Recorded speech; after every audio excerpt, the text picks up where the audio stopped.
Ah, une soirée blind test. Une soirée blind test, les bons plans de Mika. Cher Francilien, bonsoir. Cher Patrice, bonsoir. Cette semaine, pour mes bons plans, je suis dans le 11e rue Goncourt, au bar On Cherche Encore, pour une soirée blind test. On a tous fait ça entre amis, à la fin d'une soirée, on balance une chanson, il faut trouver le titre et l'interprète. Et bien maintenant, c'est une soirée... C'est une soirée blind test. Ouais, tout à fait. Tu vas pas la trouver, tu vas pas la trouver, je vais te poser une colle, tu vas voir. C'est quand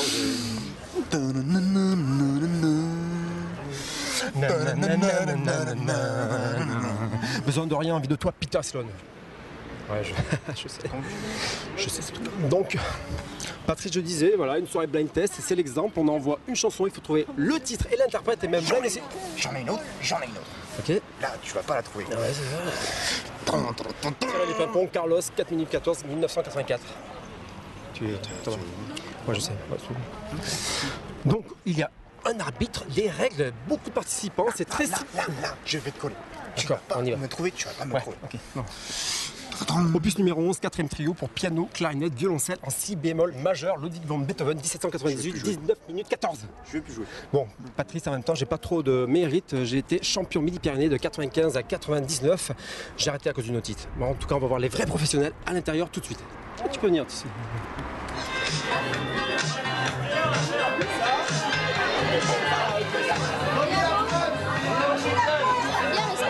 Donc, il va expliquer les règles là d'abord et après je lâche tout. Je donne tout ce que j'ai. J'ai encore de beaux restes, hein, c'est pas loin 99. Champion Midi-Pyrénées. Non, en fait, on a donc des règles. Donc, je place des morceaux, on cherche l'interprète, sauf contre indication de ma part. Une bonne réponse égale 1 point. Ensuite, à la fin, les deux équipes avec le plus grand nombre de points accèdent à la finale. Il y a un arbitre ce soir, c'est Charlotte. Voilà. Et on a Isa au comptage de points.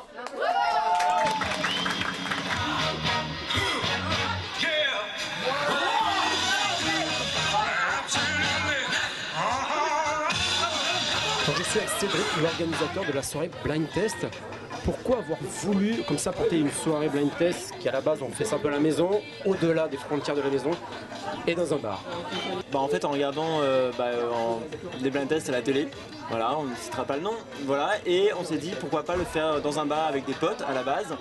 Et donc ça a commencé comme ça avec des petites équipes, voilà, on faisait ça le dimanche soir.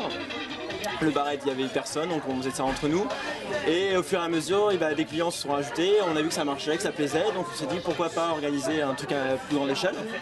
Et donc voilà, c'est ce qu'on a fait, et voilà, maintenant il y a 60 personnes qui viennent régulièrement. C'est un rendez-vous mensuel? C'est un rendez-vous mensuel, tous les 3 semaines, 1 mois. Début de soirée, on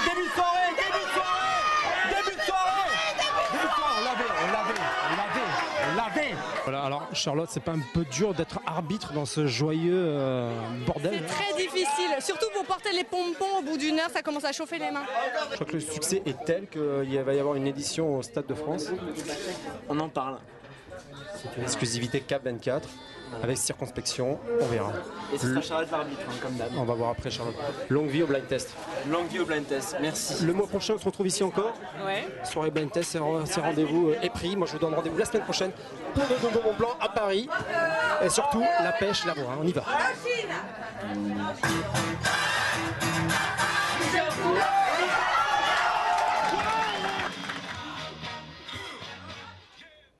Longue vie au blind test et longue vie au bon plan de Michael Metzigos. Merci beaucoup.